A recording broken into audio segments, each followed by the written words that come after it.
Peace and love again. Here we are, and let me get Joan in here before we start our study tonight. Let's see if we can get her unmuted and get her camera going. Hey, Joni. Hi, Jim. Hey, Hi, everybody. Hi, Jim. Hi, Thanks for Jim. coming back. I thought we had a real good time last night, and so I'm not surprised to see you coming back for more. We just started recording, Joan, so let me just do the intro and say this is the mighty Unity of Livonia, A Course in Miracles Study Group. It is February 18th, and we are still in our study of the 2 supplements to A Course in Miracles, and I'm happy to say we finished the first one. The first supplement is Psychotherapy, Purpose, Process, and Practice. And we started that like on January 7th. So it's taken us about 6 weeks to complete that. And so tonight we start the second supplement called the Song of Prayer. And I'm estimating it'll take us maybe 6-7 weeks to complete that. In any event, we should be done with the supplement sometime in early April, and we'll take a week off when we finish the supplements and take a little break, and then we'll be ready to start A Course in Miracles over again from page 1. For those who say, if I could just do it one more time, I know I'll have it down pat. And I know we have a lot of people like that, I'm sure. But that's just kind of the tentative schedule or the method to the madness here for study group. Before we start our discussion of the Song of Prayer, I'd like to hear your comments on the last 6 weeks and what you learned from psychotherapy and whether it had any value to you or whether you already knew that or you read it, but you still don't believe it. What are some of your comments about psychotherapy? I was impressed. I heard I was impressed. Was that you, Sherilyn? Yes, you hear too much. Oh, no, well, that's No. And there was another comment. Yeah. Someone else said something too, though. I found it helpful, Jim. Okay. I'll come back now and tell me a little bit more, Sherilyn and Frank. Well, You I don't know. were Somehow it was comforting to me to have the interpretation of psychotherapy as it is here, because to me it makes it more valuable than I thought it could be Mhm. Originally, and it's comforting to know that Course in Miracles is working with it and making use of it, let me say. Yeah. And I like the concept. It's interesting that the 2 partners are working together on being therapeutic for each other. And You mean the it's just, client and the patient yes, are yes. And working together? Yeah. right, right. Yeah, that was a And big insight for me. Was there it something? makes it just makes it seem that it's more sensible, more workable. Yeah. I'm done. Hmm. Hmm.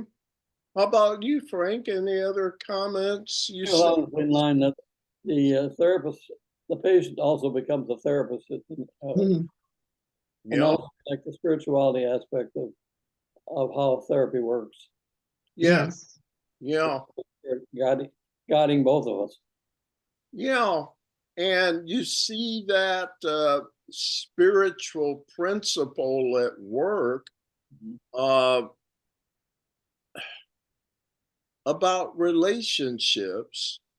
And for me, where two or more join together, both benefit from Mhm. joining together.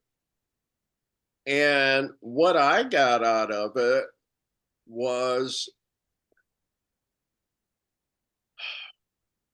I think that the whole discussion of psychotherapy in that supplement was really a metaphor for all the relationships in the world. Exactly. True. Now Yeah. that really hit me as a big thing. It's like we'll use psychotherapy as a more specific example, but really what I'm saying to you is universal. So I'll just use Mhm. this as a teaching method. Let's see how it works in psychotherapy. But what I'm really talking about is how everything works. Mhm. And that had a lot of value for me. How about the rest of you? Any conclusions or anything? I liked also that the therapist and the patient reverse roles. Mhm. I never thought too much about it.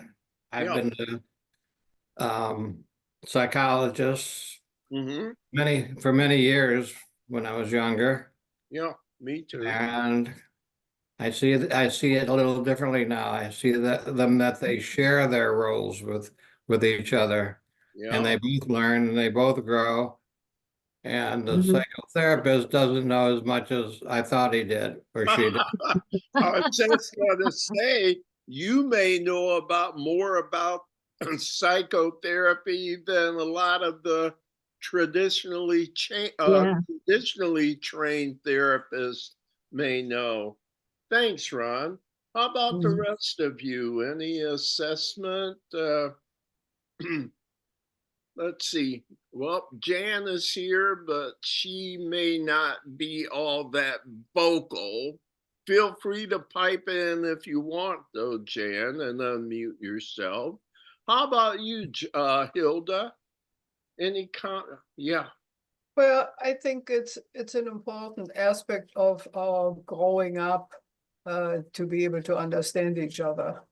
And Mhm. you have one person who might know how to approach a certain subject or object or whatever with a person, and it might bring out the best of that person and vice versa. So I mean, um, it's a learning process for both of them, yes. Mhm. you know. So And one of the principles that I learned that seemed to go both ways is being able to listen and how important that was because listening in the spiritual sense creates a space, not a void, but a space to hear this third voice, this teacher. Mhm. And right. listening to each other allows us to quiet down enough to take advantage of this teacher that shows up when we join together. Y'all following me at all? Mhm. Oh, absolutely. So I thought that was something I really learned. Joan, you got any comments here? Well, just I was impressed with he said somewhere in his booklet that the process of psychotherapy can be defined simply as forgiveness. And I had not thought of it that way before. Um, Why does why why is forgiveness a good technique? um, Because it's everything. people believe they're guilty, I think, of something. Okay. Mm. And so It removes the blocks yeah. to understanding. Yeah, So it's restorative, isn't it? Mhm. right. So if instead of trying to do better and trying to make something new out of yourself, forgiveness is a technique of restoring what you already are, which is innately glorious. Forgiveness removes the blocks to the awareness of what we really are. Isn't that where you were going, Hilda, with? Oh, absolutely. Because I Yeah. think we all need it. We all have baggage, and that baggage needs to be removed. Yeah. But, you know, And the tragic thing about the baggage is it's not true. It's a mistake. right. Uh Sherilyn, did you have something else or? No, I'm listening very carefully and Okay. agreeing. Mhm. So the gist of it that I'm getting from you is that this was a very worthwhile study, and it gives us an insight. It lets us be aware of the bigger picture than the narrow perspectives that a lot of our brothers and sisters still have. So I feel blessed to be exposed to this path of awakening. And I'll tell you, if for me, if it wasn't for A Course in Miracles, and indeed, I guess all of the other spiritual teachings, but for me, what a blessing to have come across a book that actually answers my questions in a coherent and integrated way. As crazy as it sounded at first, it started to actually make sense and explain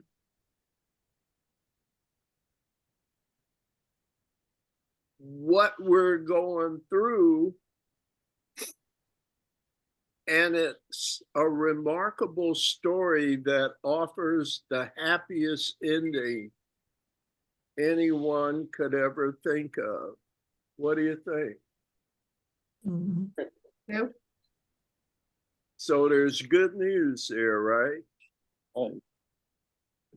With all the therapy that I had, I don't remember any of the, maybe 3 or 4 therapists I went to. I don't remember any of them talking at all about forgiveness. I don't think it was mentioned. Okay. No. Yeah. So I'm thinking I would have progressed faster with more knowledge about forgiveness you know, and taking responsibility for my forgiving of others and yeah, not so dependent on what other people say or do, but dependent on how I respond to what they do. And forgiveness can be a big part of that, is a big part of it. exactly. I had Uh, the same experience. go ahead, Frank, what's your, I have a similar experience that Ron talked about too. I was in therapy twice, once for 5 years and 2 years of psychoanalysis. mm-hmm. Same thing. And in my sessions, I never really got the feeling that what we talked about here in this supplement uh, guided my therapist in that therapeutic relationship. I didn't know that, and at the time, and I don't get the feeling, well, I had more than one, he or she knew it either. So this is mind-blowing stuff.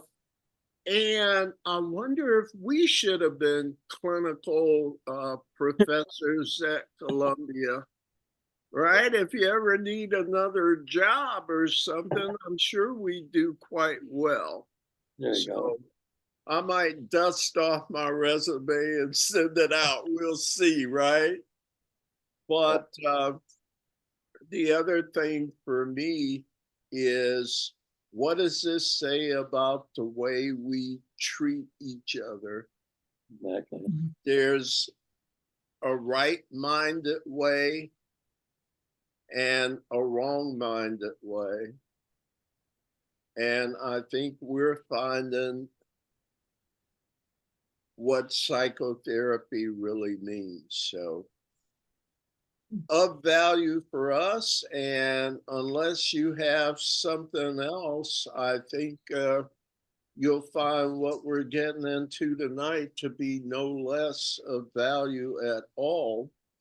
We are, here, let me grab my book here. As I mentioned, we're starting the Song of Prayer, and that can be found on page 1, right? The introduction. Right after psychotherapy is the Song of Prayer. It's going to talk about 3 things: prayer, forgiveness, and healing. Okay. And do you all see the introduction there on page 1?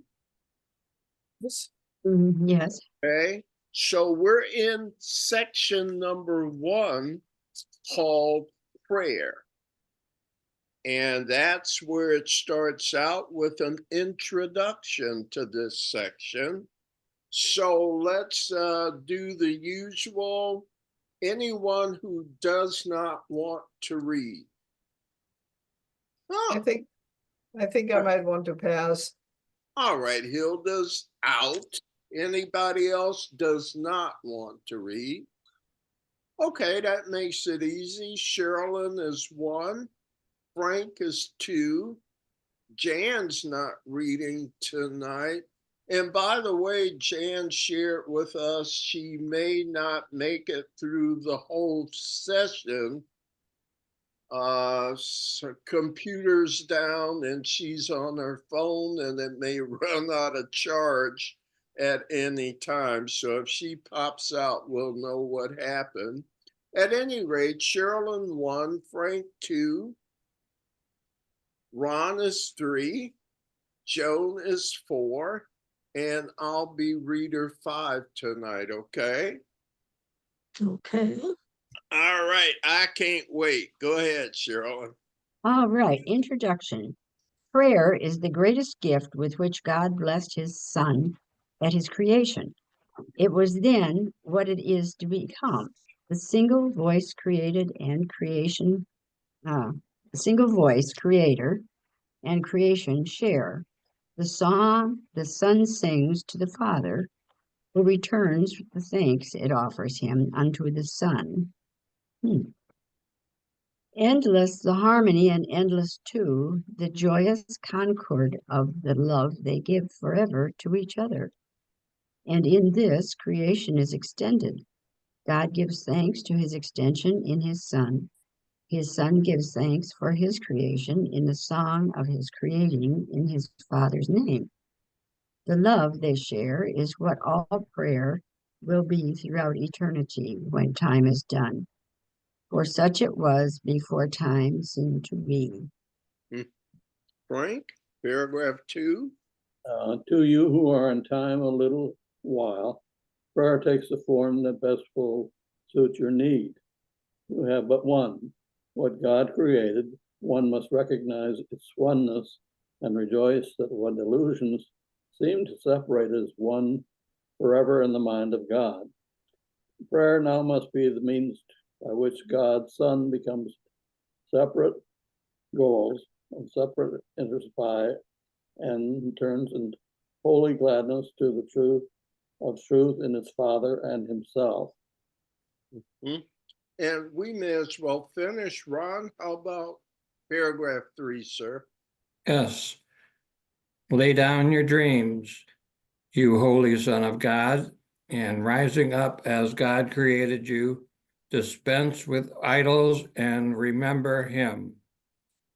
Prayer will sustain you now and bless you as you lift your heart to him in rising song that reaches higher and then higher still until both high and low have disappeared. Faith in your goal will grow and hold you up as you ascend the shining stairway to the lawns of heaven and the gate of peace. For this is prayer, and here salvation is. This is the way. It is God's gift to you. Okay. Introduction. Let's, there are 3 paragraphs here. Let's take a look at them. How about paragraph 1? Did you already know that this is what prayer is? What is it? The gift. Single Okay, voice of creator and creation share. okay. A gift of what?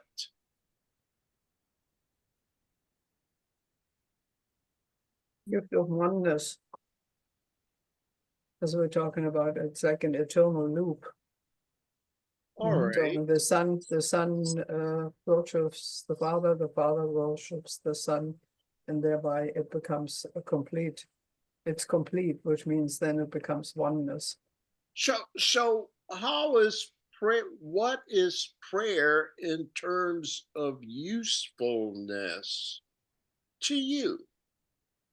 What advantage does prayer offer us as the sons of God? Communication with the God within. Yeah, in practical terms, it is a ongoing communication that forever links together the Father and the Son, or the Creator and creation. It's like this innate feedback loop from which we can receive all the resources we desire. It's like a well that we can always draw from. And the way we get it from the well is through this permanent communication. You say, well, my prayers don't get answered, not all of them. So how can this be an ongoing communication that was then what it is to become the single voice? You see where I'm reading? the single voice creator and creation share.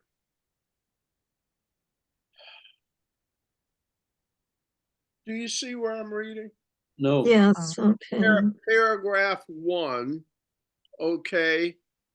This is like a never-ending song or a never-ending communication. Why would you say it's pictured as a song? Why would you use that vernacular describing this communication? Because think it's like us and God. We sing to God and God sings back to Well, why us. can't he just talk to you like in words? Hmm. Why would they describe Hilda? well, you know, I think I probably have to refer to unity prayers and say it's a vibration that exists between the eternal and the fleeting. And Yeah, it's really all one. So it's not the words that have any meaning, because I think a deep prayer is really wordless. I mean, you know, like when I think about it, I mean, you know, I don't have a word for it, I might have a feeling for it. yeah. You know, Did I hear you or someone use the word? It's more like a harmonious vibration. right. It's it's more beautiful than a conversation per se. It's more like a song, and it not only has messages, but it carries harmonious overtones. It's like this beautiful, wonderful universe. I What think is this is why music is so important, because particularly I've been listening to some, you know, the different kind of um, wavelengths music affects you differently. So right? there's a real importance to, like, if you want to calm down, I mean, you know, don't listen to rock gangster rap, you know, I mean, listen to some quiet, maybe Tibetan songs or some whatever. So it makes a difference, because So music is very important in our life, because it's our foundation. Because before we know how to talk, we know how to go la la la la, you know, kind of sing I as a would child. offer I would also offer for another analogy, it's kind of like the nuanced difference between prose and poetry. Okay, it's the same message, but in poetry, it carries a certain emotional vibration also that speaks to more than the everyday specifics of a message. So, right away, prayer is being described more as a song than just if I just said, oh, it's communication, you might not fully appreciate the reverence of it, the sanctity of this song, the sacredness, the holiness. Do you see where I'm coming from? Why they're gonna depict it as a song? And you'll hear some references to that as we go along. But how about paragraph 2? Any sentences that stood out to you? The part about recognizing our oneness. Where do you see that in what sentence? Let me see. Sentence 3, what God created one must recognize its oneness and rejoice that what illusions seem to separate is one forever in the mind of God. Okay. It's So very that, poetic. yes, and that felt helpful maybe in a bigger way uh, to say that it's very powerful. How about the next sentence, Joan or anybody? Prayer now must be the means by which God's Son leaves separate goals and separate interests and gladly returns to the truth of union or oneness, right? Mhm. Between his Father and himself. How about sentence 3? Anything stand out to you?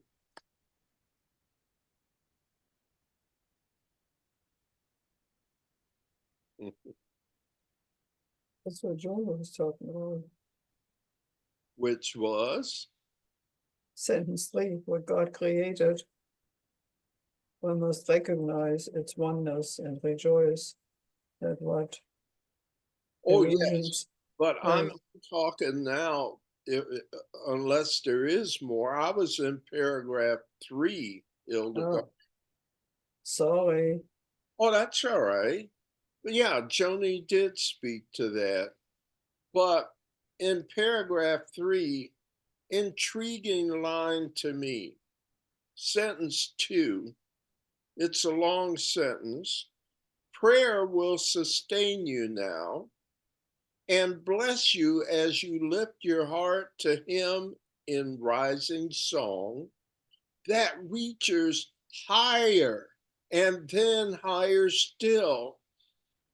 But here's the intriguing part, until both high and low have disappeared. Right. What would bring that about to the point that high and low disappear? That's when you become one. Ah, Then there is no need for a high or low, because those are just terms. But it's the same, it's equal. So there isn't even any more high or low, although ascension seemed necessary in the beginning. right. And he's going to talk about true prayer and then the ladder of prayer that ultimately ends up where the ladder is gone. It's disappeared. The ladder was an illusion, but it will be a helpful illusion to those who think in a linear way. The other thing that struck me is this in sentence 3. Faith in your goal will grow and hold you up as you ascend the shining stairway to the lawns of heaven and the gate of peace. Why is it the lawn of heaven and the gate of peace? Ultimately, prayer will take you not to heaven, right? Right? And Yeah. to the gate, They're almost there. almost there. But God takes the final step. There she is. Do you see Right. where it's paying off, Joan? Right? Who was it? Ed. For those been with me a long time, and I remember in our studies and workshops, and even when I used to do the retreats up north, and I'd always say, now who is it that would believe in thus and so, and and I'd say it starts with an E. And I could always count on it to say ego. Ego. And we do that now, but it did bring up memories of it. And so Joan is going to be our final step girl. You see, whenever we want to know where God takes the final step, why can we only get to the step before the final step? Why can we only reach to the lawns of heaven or the gate of heaven? Because the ego and the individuality of our existence on level 2 totally disappears. So the Okay. body will be no more, and neither will the mind. All right. It will just become oneness with the oneness. So the gate of heaven or the lawn of heaven is as high as we can go as perceivers. Individual consciousness makes us perceivers because we don't see everything as the same. But when our perception is purified and raised so high that perception is not knowing, is it? No. So I can't get you all the way into knowing. That'll be God's final step. But I can purify your perception to where what you're dreaming is the same as what is true. And then God can take the final step to the awakening without attacking what you already are dreaming.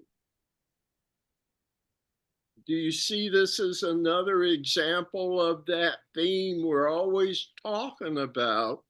The role of the Holy Spirit is to work with our perception.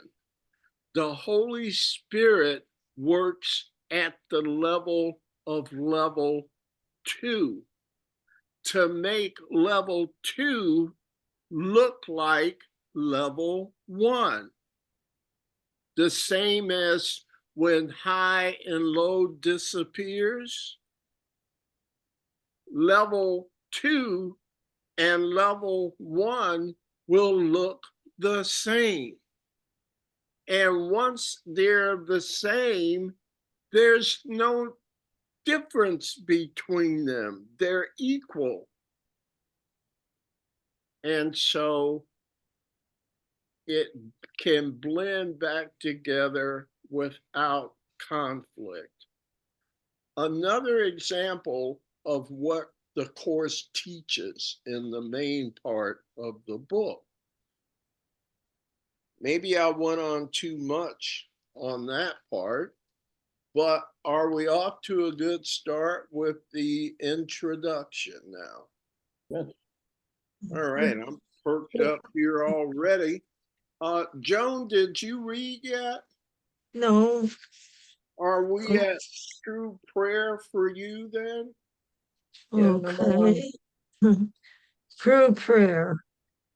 Prayer is a way offered by the Holy Spirit to reach God. It is not merely a question or an entreaty. It cannot succeed until you realize that it asks for nothing. How else could it serve its purpose? It is impossible to pray for idols and hope to reach God. True prayer must avoid the pitfall of asking to entreat.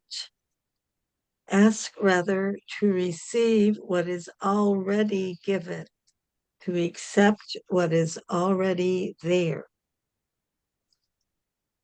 And is it my turn? I think so. Mhm. Yes. The second paragraph, you have been told to ask the Holy Spirit for the answer to any specific problem, and that you will receive a specific answer if such is your need. You have also been told that there is only one problem and one answer. In prayer, this is not contradictory. There are decisions to make here, and they must be made whether they be illusions or not. You cannot be asked to accept answers which are beyond the level of need that you can recognize. Therefore, it is not the form of the question that matters, nor how it's asked. The form of the answer, if given by God, will suit your need. Will suit your need as you see it. This is merely an echo of the reply of his voice, but the real sound is always a song of thanksgiving and of love. So I'll give you a chance to take your Tylenol before we talk about paragraph 2. So let's start a little easier with paragraph 1 under true prayer. All right. I What- think all this is just very, very familiar, the language almost familiar with the 5 principles of unity. Yes, ma'am. About And the chapter on communication, you know. So it could have been taken. I was thinking about it as I was reading it yesterday, that it could have been taken right out of the Course of Miracles. what So could be taken out of A Course in Miracles? Just so I'm clear. the prayer that you know, that asking for something specific, because I mean, you know, and we may or may not get that, and we may or may not get it because actually it would have been not good for us. I mean, a lot of things we cannot judge. We say, I would love to have such and such, but then you get it and you find it's like you get this car and then you have an accident and you kill somebody. So that was not a good thing to buy that thing, right? Or Yep. a lot of other things, you know, that, oh, I wish I had a big house. Yeah, but now you got to have a mortgage and you got to clean it. You know, Right. do you really want that? Can you really afford that? I mean, there are lots of things that people wish for, and I think in normal religious circles, I mean, you hear it on television too, and say, "Oh Lord, I want this and I want that," and thank you, you know, and saying, Yeah. well, at least they say thank you for giving it to us. But the idea is you don't ask for something like entreat, you know, or beg for it. Okay. So You know.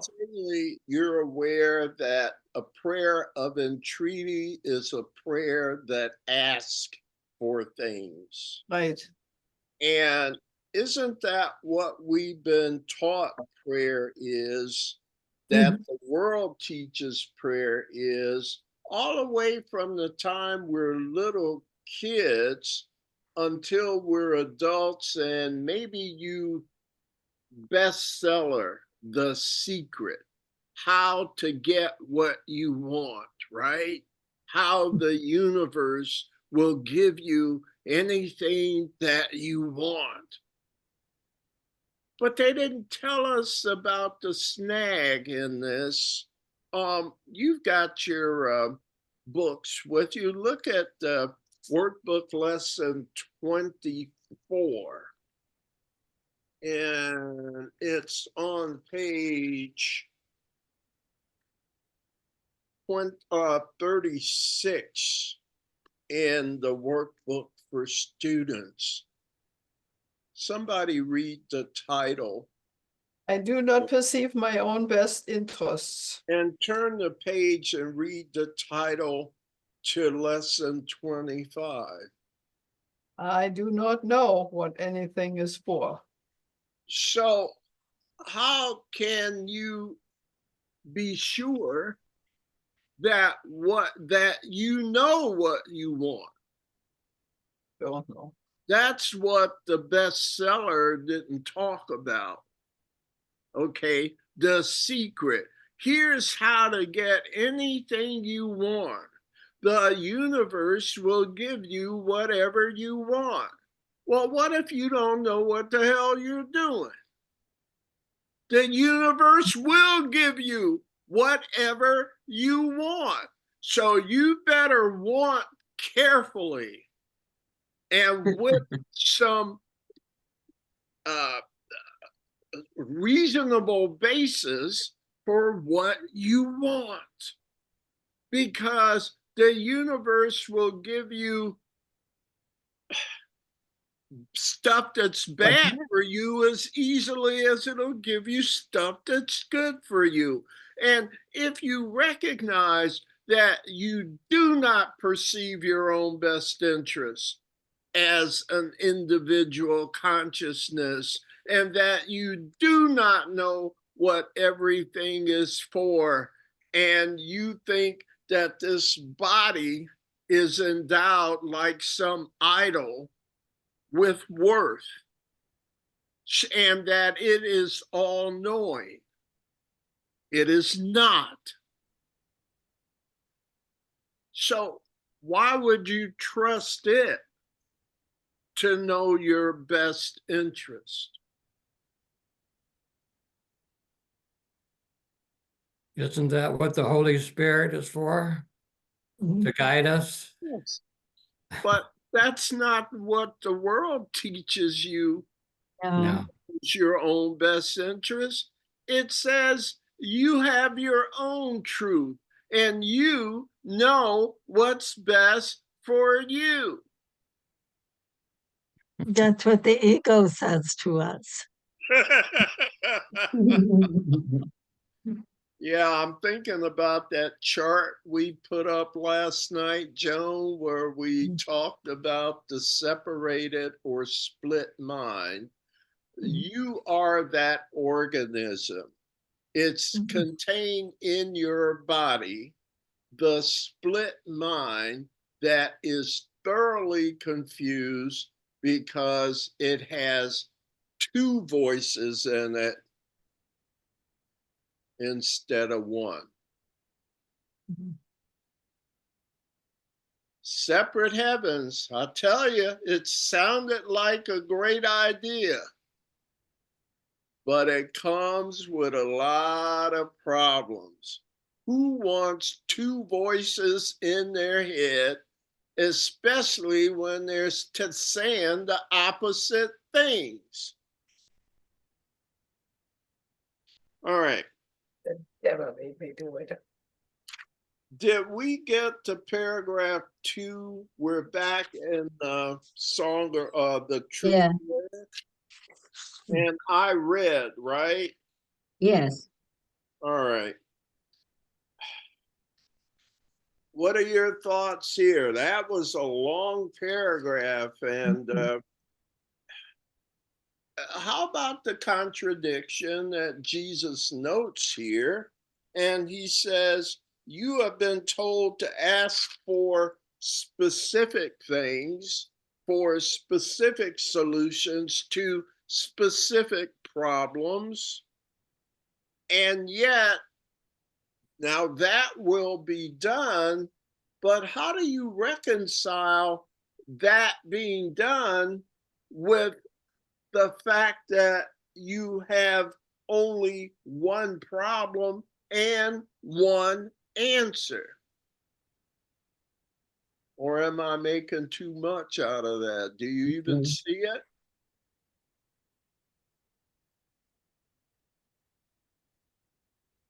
You want me to read it? Yes. Paragraph 2. You have been told to ask the Holy Spirit for the answer to any specific problem, and you will receive a specific answer if such is your need. However, you've also been told that there's only one problem and one answer. Wouldn't you think this is a contradiction? Which one is it? But Jesus goes on to say in sentence 3, in prayer, no, this is not contradictory. There are decisions to make here in level 2, and they must be made whether they be illusions or not.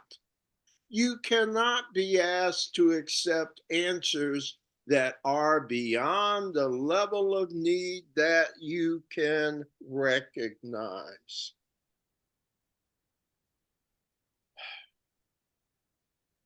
Why can't you receive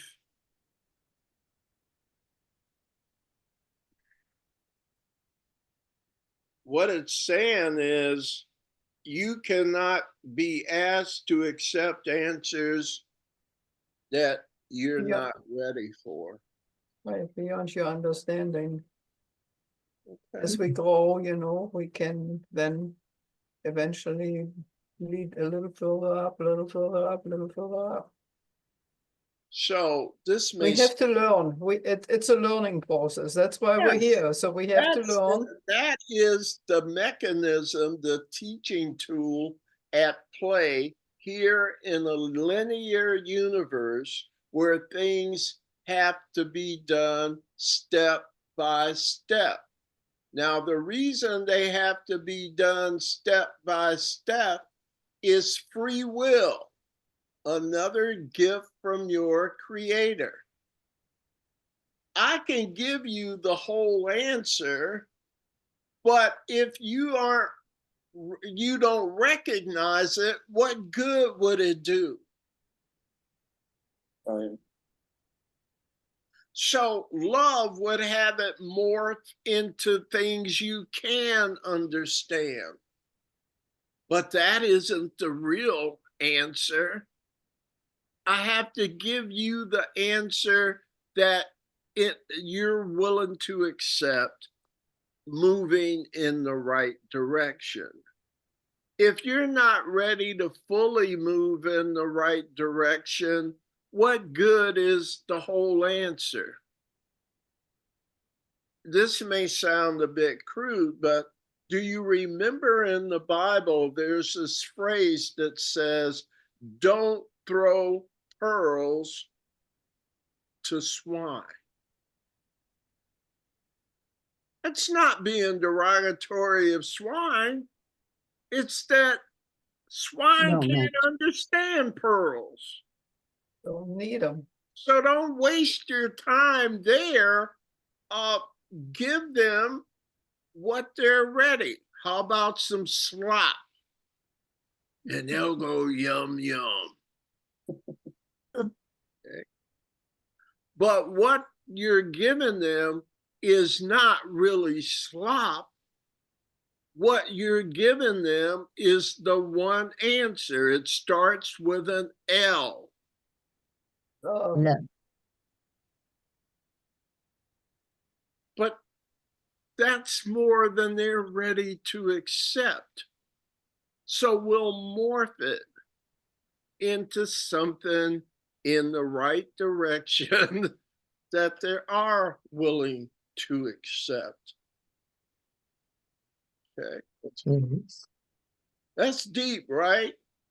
yes. Is it Yes. loving? Yes. Mm-hmm. Do you see how Yes. love is always in control of every situation? So the response to prayer will be what you want, what you think it is. How about if you don't get what you're asking for? Does it make you angry? God doesn't answer my prayer. maybe the answer you need. And when you get the answer and it doesn't happen, maybe the answer is no, It wasn't not meant to be. now. No, not now. You're not Maybe ready. not this lifetime. But that was the right answer. No. That's why it didn't happen. So when you ask me for an answer, don't get mad at the truth. Who is it that gets mad when their prayers aren't answered? It's Yeah. not you, Children, it's your, Ego. go. okay. Not my way. Okay. Insightful, how we doing? Good. And we're just a few paragraphs in. We're back. Yeah, But that's okay. All right, paragraph 3 on page 2. yes. Must be my turn, huh? Yes, yes, ma'am. You cannot then ask for the echo. It is the song that is the gift. Along with it come the overtones, the harmonics, the echoes. But these are secondary. In true prayer, you hear only the song. All the rest is merely added. You have sought first the kingdom of heaven, and all else has indeed been given you. Thank you. Frank, paragraph 4. Secret of true prayer is to forget the things you think you need. To ask for the specific is much the same as to look on sin, and then forgive it. Also, in the same way in prayer, you overlook your specific needs as you see them and let them go into God's hands. There they become your gifts to Him, for they tell Him that you would have the gifts before Him. No love but His. What could His answers be but your remembrance of Him? Can this be traded for a bit of trifling advice, about a problem of an instant duration? God answers only for eternity, but after all, made answers and contained this. Read that last sentence again, please, sir. God answers only for eternity, but Mhm. still all little answers are contained in this. Okay. Let's go back to 3. Any comments?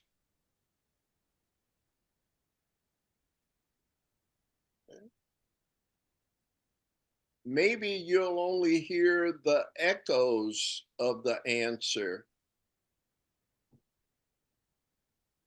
I do. If that's all you can hear are the echoes and the harmonics, but not the song itself, that's fine.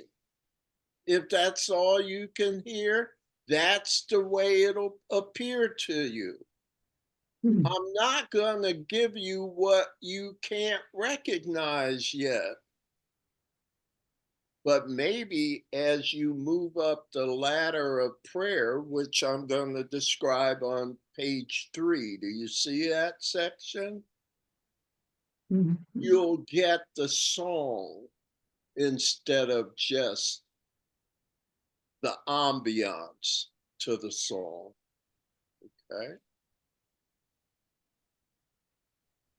Paragraph 4, comments from you.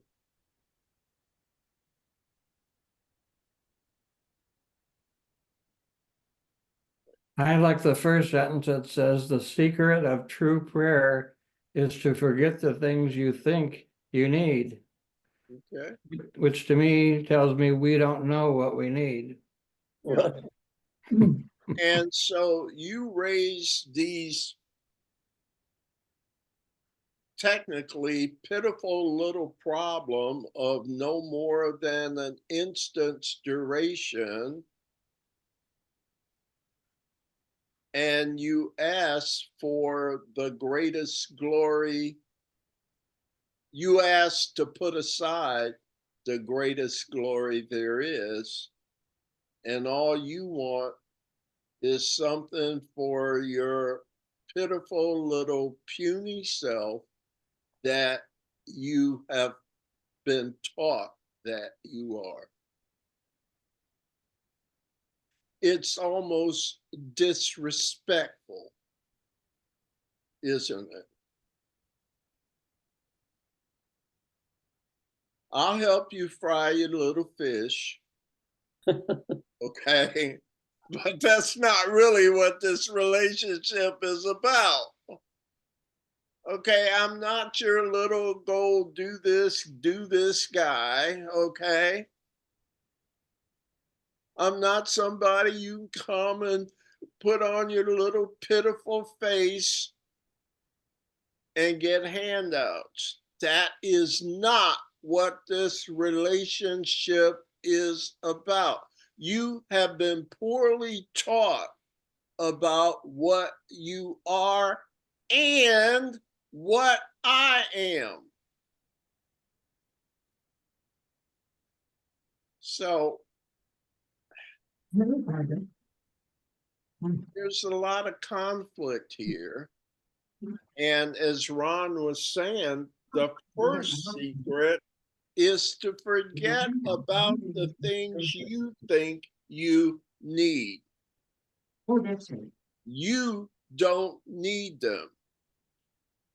Who is it that does? It starts with an E.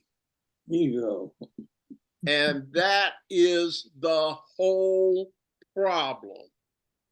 Every problem I have is not my problem, it's my ego's problem.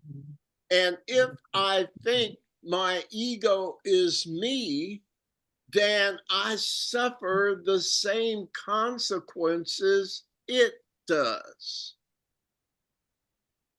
Thank goodness my salvation is that I am not my ego. The recognition of that is the beginning of the awakening, isn't it? Okay. Any comments from you guys here? Mhm. Okay. This is going to be good. Yes. Ron, do you see we're at 5, I believe? Yes, we have. Prayer is a stepping aside, a letting go, a quiet time of listening and loving. It should not be confused with supplication of any kind, because it is a way of remembering your holiness. Why should holiness entreat being fully entitled to everything love has to offer? And it is to love you go in prayer. Prayer is an offering, a giving up of yourself to be one with love. There is nothing to ask because there is nothing left you want. That nothingness becomes the altar of God. It disappears in Him. Let's take this one separately, if you don't mind. Paragraph 5. It says in sentence 5, prayer is an offering, a giving up of yourself to be at one with love.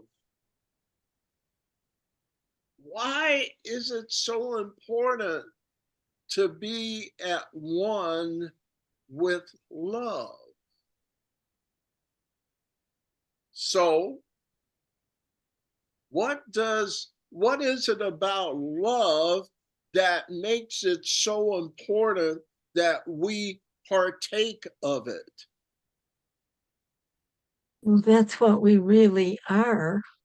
Okay. It's our natural inheritance, yes. Mhm. What else is it about love that makes being with it so important? I'll name three. Okay. Love is omnipotent, omniscient, and omnipresent throughout reality. Love is it's not a superpower, it's the only real power. Love is God. Love is the author of reality. Love is in charge of everything real. If you're not one with love, which is all there is, where the hell are you? Nowhere.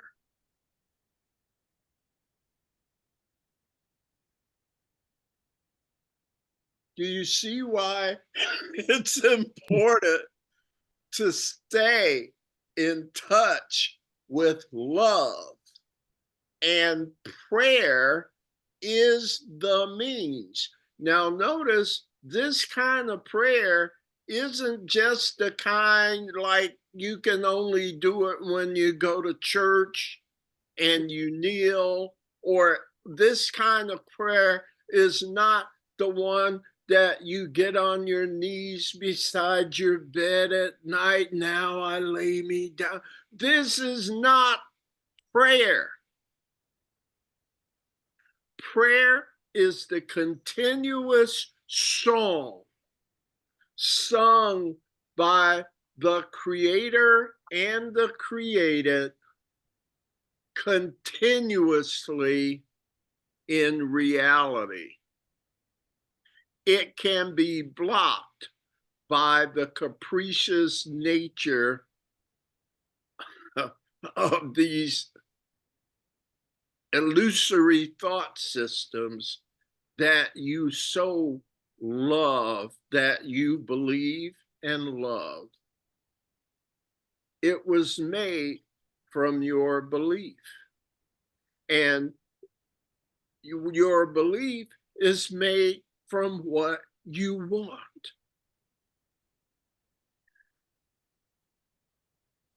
Who's in charge of what you want? One who knows? Well, that's in the prayer continuum. Or the one who knows nothing, the one who can only perceive.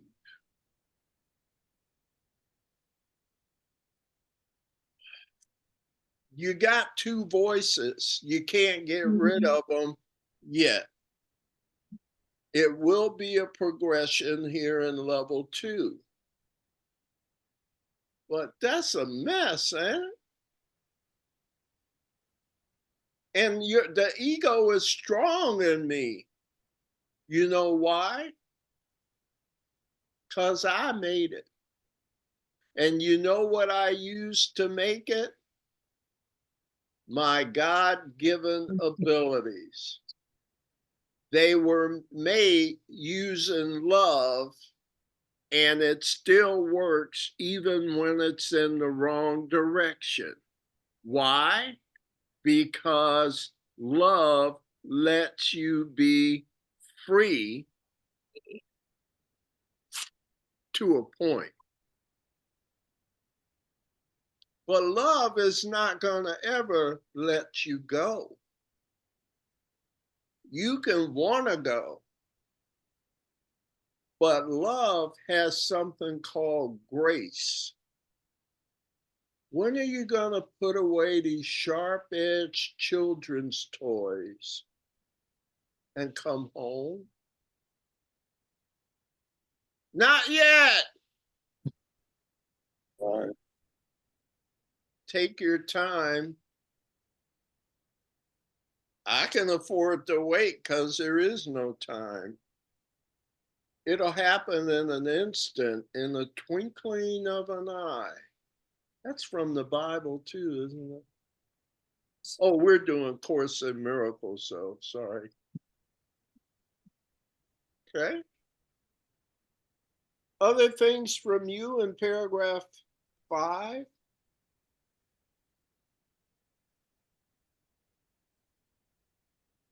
Sentence 6, there's nothing to ask because there's nothing left to want. And 7, that nothingness becomes the altar of God. We've seen this word a few times in the Course in Miracles, altar. What does altar mean? It's A-L-T. it's a place of worship comes to mind. Okay, but more practically. And I'm just, repetition is good. There's certain key points. See how good Joni's gotten on the final step?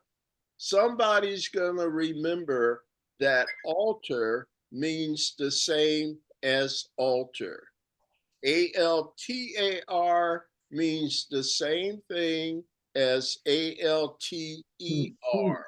What does ALTER mean? To change something. Right? Something new. Okay. 7, that nothingness becomes the change, where change takes place for God. Okay. This is the holy place. When all of your ideas fall into nothingness, you are where change occurs. You are restored to Creator. You didn't think that was the holy place, did you? But how many times do we have to say, let go, and you'll automatically be letting God? Okay. This course is not created. It's not about something new. This course is restorative. It restores you to what you always were. It undoes. It does not do. It undoes. You feeling smart now, aren't you? Okay. Last paragraph here, Joni. Paragraph 6.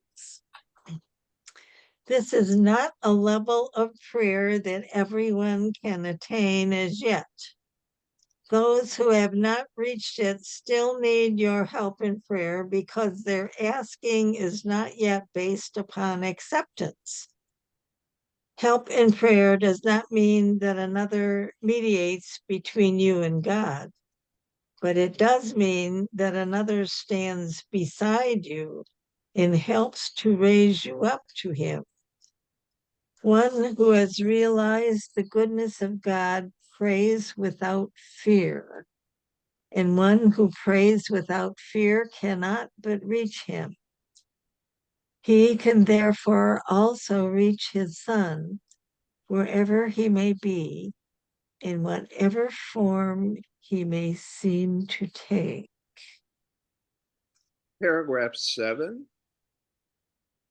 Praying to Christ in anyone is true prayer because it is a gift of thanks to His Father. To ask that Christ be but Himself is not an entreaty. It is a song of thanksgiving for what you are. Herein lies the power of prayer. Prayer asks nothing and thereby receives everything. This prayer can be shared because it receives for everyone.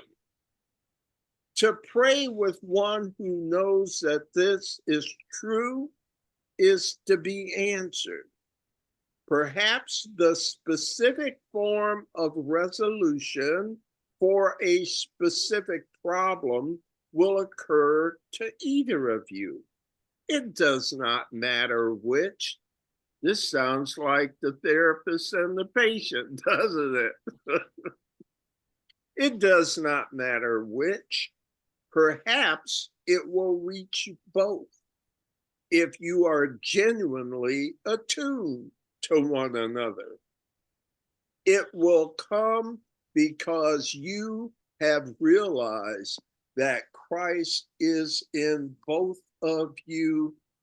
That is its only truth.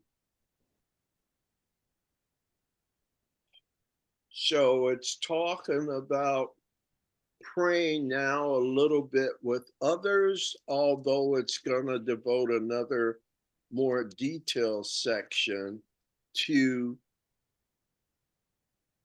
praying for yourself and for others. But don't you see what I'm hearing in this is what I'm talking about every week is healing is always restoring wholeness, not perpetuating separation. So even in prayer, praying should not be hindered where you have to pick and choose who else to pray for. They are all the same. They may be wearing different earth costumes, trying to fool themselves, but you can't be fooled when your eyes are open to what's really going on. And therein is your peace in every situation. Because if it's not loving, it can't even be real, can it? God, the author, the one in charge, what is its power? What's it called? It starts with an L. Love. It's omnipotent. What does that mean? All power. Everywhere. It's all power. There absolutely is. There are not other weaker powers. It's not on a scale. There is only omnipotent means total, complete power. Omniscience means total, complete knowing. Omnipresent means total, complete presence. If you're not in the presence of this, where are you?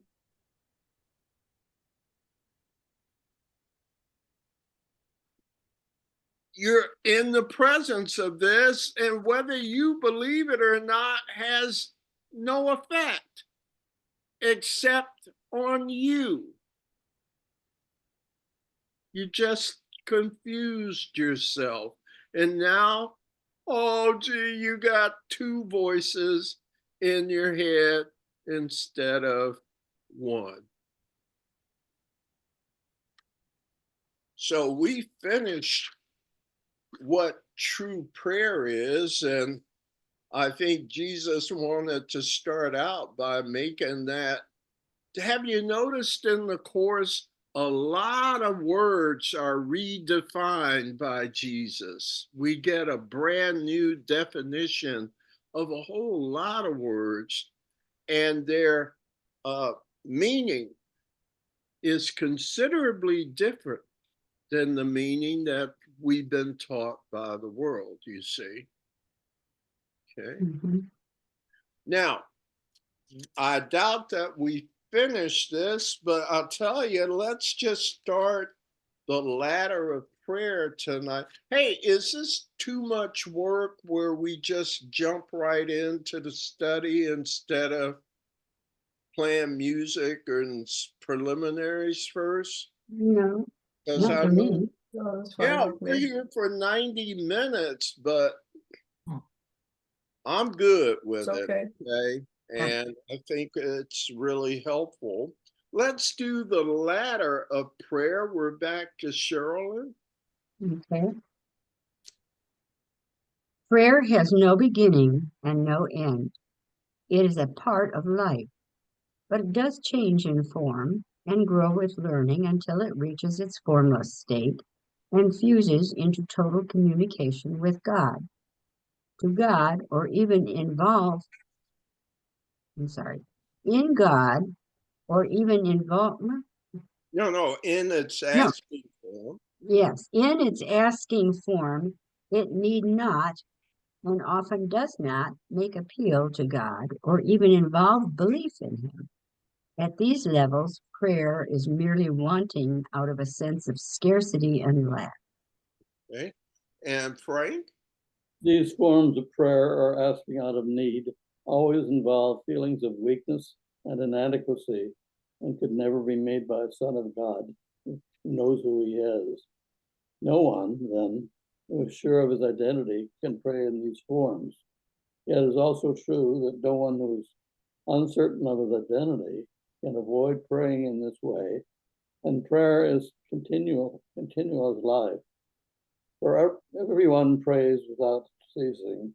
Ask and you have received, or have you established what it is you want?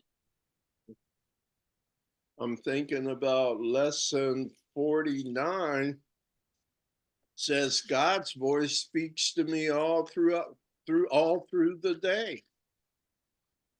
Okay. I thought I had to go and ask to turn it on.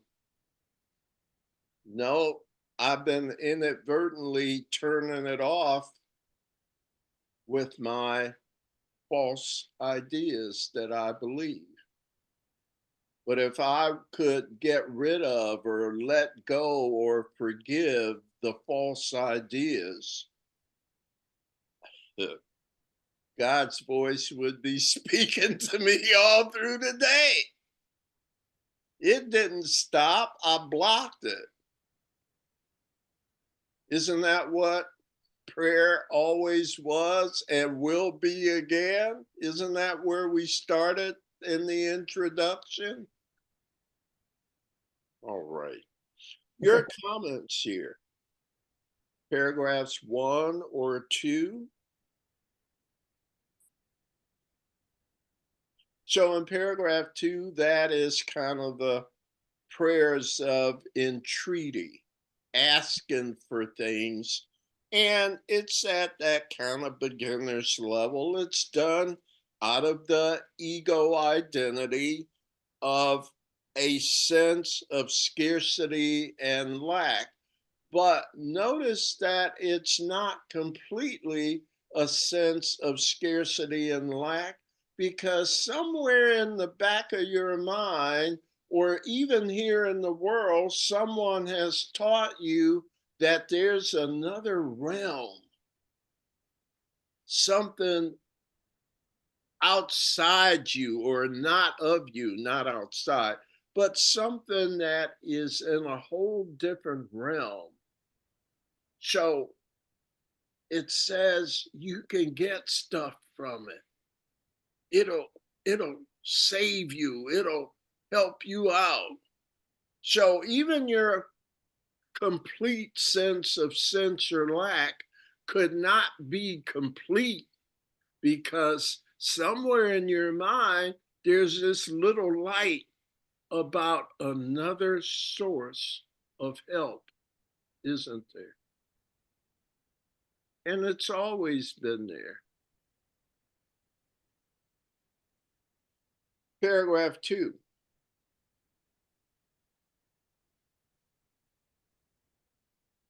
Everyone prays without ceasing.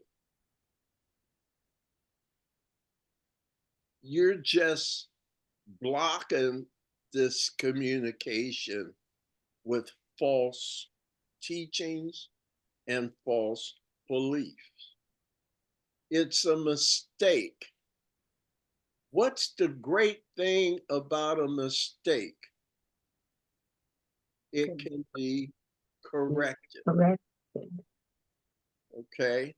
Remember, the wages of sin is death. But what we've done is we haven't sinned. We made, quite frankly, an anticipated mistake. The one who is omniscient knew we would need to make these along the way. And our mistakes can not only be a source of fear, but can be a teaching device. Dorothy learned there's no place like home. She corrected a mistake, that there's a faraway land that offers things that home does not. So was the mistake a bad thing? Or ultimately, We learn from them. Mhm. This- Hopefully, depends on how we're looking at it, right? yeah. We have a total of 8 paragraphs here. We've read 2. So that leaves 6 more paragraphs. And I'm going to ask you to finish those this week. I'm certainly, if there are questions or things you want to discuss when we get together next time, certainly prepared to do that. But next time, assuming that you've completed this section on the ladder of prayer, we'll be ready to start Roman numeral 3 on page 5. Does that sound okay? Sounds good. Okay. Yeah, And I think you guys are doing an excellent job of going through this deep material. And let me say this, and we're being recorded here. I listen to other study groups, and like on Zoom, and a lot of them have a lot more people than we do. But when I listen to the audience's participation, it reminds me of where the things that we talked about years ago. And forgive me, but to me, it's a testimony of how you interact, of how smart you are, and how much you've learned over the years as course students. And I'm sorry, I don't mean to demean it. It's just that I remember hearing these kind of rookie questions from course students I interacted with many years ago, and I was a rookie with them, even as a teacher. But our conversations are very high quality conversations. And I'm grateful to you for reflecting that back to me and thinking I've been helpful in terms of being a part of it. So I'm going to close out for tonight, but man, I think we're off to a good start. And, you know, we've only done this one other time back in the summer of 2023. And it's not nearly as problematic as it was the first time we went through it. So I see that as a sign of progress, and I see smiles on your faces instead of, oh my God, what the hell is And so thank you, God. Thank you, Christ, that's here with me tonight. Any final Thank you, Jim. Thank you, Yeah. Jim. Well, Absolutely. I just wanted to say that I think whoever we refer to or whoever we think about, every one of them is on their own path. They're all trying to reach the same point and the same place. And so we have our own little path. And it suits us, so we're here. That's right. So all is well with that. Thank you, Hilda. Other comments or anything before I let you go tonight? That's why I come every week, because I learn something new and I grow. Yeah. Yeah. Thank Right. you, sir. Same here, man. Right. All right, Hilda, you want to close our group out as usual? Yes, I do. The light of God surrounds us. The love of God enfolds us. The power of God protects us. The presence of God watches over us. Wherever we are, God is. I am the light of God. I am I the am am the the light of The light God. of God. I am the love of God. I am I am am the the love love of God. of God. I am the power of God. I am I am am the power of God. I am the presence of God. I I am the presence presence of of God. Therefore, there. Therefore, wherever I am, wherever I am, God is, God God is, is. and all is well. and all. and all is well. There is nothing to fear. There is There is There's nothing to fear. fear. There is only God and love. there is There is only God. love of God. Love. Same thing. Yes. Namaste. Namaste. Okay. All right. Have a blessed week. Try and stay in here and cocoon and stay warm. And I wish you warmness and health and wealth and all of those good things. Only those things of our right mind. Okay. So thank you for Thank you, this Dan. opportunity. Thank you, Jim. You're Thank you. absolutely welcome. I'll see you guys next week. Okay. Yes. All right. Good night. Good night.